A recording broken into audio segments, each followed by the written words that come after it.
한때 인구 증가로 전 세계가 주목하던 대한민국은 이제 세계 최악의 출산율과 고령화 속도 1위 국가라는 오명을 동시에 안고 있습니다. 특히 2020년부터는 출생자 수보다 사망자 수가 더 많은 인구 자연 감소가 본격화되며 인구 구조 전반이 흔들리고 있습니다. 과거의 출생과 인구 증가 시대 1970년대 대한민국은 출생아 수가 연간 100만 명을 넘었던 시기였습니다. 사망자 수는 약 25만 명 수준이었고 자연 인구 증가만 해도 75만 명에 달했습니다.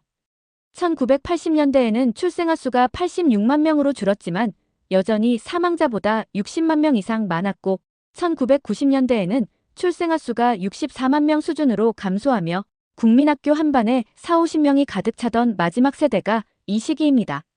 출생아 급감, 인구 구조의 전환점. 2000년대에 접어들면서 출생률은 급격히 하락하기 시작했습니다. 2000년에 출생아 수는 64만 명이었지만 불과 2년 후인 2002년에는 49만 명대로 주저앉았습니다. 사망자 수는 여전히 23만 명대였기 때문에 이 시기까지는 인구가 느리게나마 증가했습니다. 그러나 출생 감소 속도는 더 빨랐고 2010년에는 47만 명, 2020년에는 사상 최저치인 27만 명 수준까지 떨어졌습니다. 반면 고령화의 진행과 함께 사망자 수는 꾸준히 증가했습니다. 특히 2019년부터 2021년까지는 코로나19 팬데믹의 영향으로 사망자 수가 28만 명을 넘어서며 출생자 수를 추월하게 됩니다. 2020년에는 인구가 약 3만 2천 명 자연 감소했고 2021년에는 약 5만 명이 줄어든 것으로 추정됩니다. 2022년 기준 대한민국 전체 인구는 약 5,163만 명 수준이며 이는 감소세의 출발점으로 볼 수 있습니다. 인구 감소가 가져올 경제적 충격.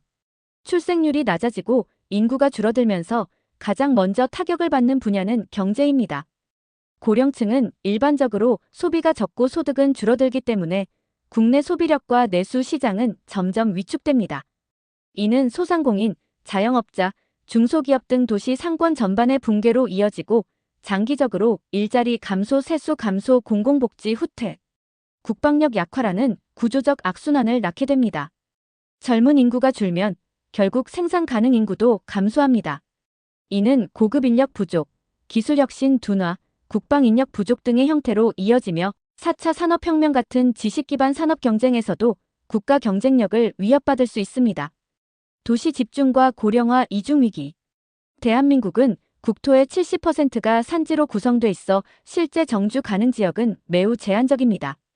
그로 인해 인구는 수도권에 집중되고 있으며 이로 인한 과밀화 문제도 심각한 수준입니다. 교통 혼잡, 주거난, 교육 인프라 부족 등으로 삶의 질은 낮아지고 있지만 지방은 오히려 인구 유출과 고령화로 도시 기능 자체가 붕괴하고 있습니다. UN 보고서에 따르면 대한민국의 적정한 인구는 약 5천만 명 수준으로 평가되지만 이 수치는 고령화가 없을 경우를 전제로 한 수치입니다. 즉, 현재처럼 고령화가 가속되는 상황에서는 이보다 훨씬 더 많은 인적 자원이 필요하다는 해석도 가능합니다. 결혼, 출산, 이혼 통계 변화. 출생률이 낮아지는 배경에는 혼인 감소와 이혼 증가도 큰 영향을 미치고 있습니다.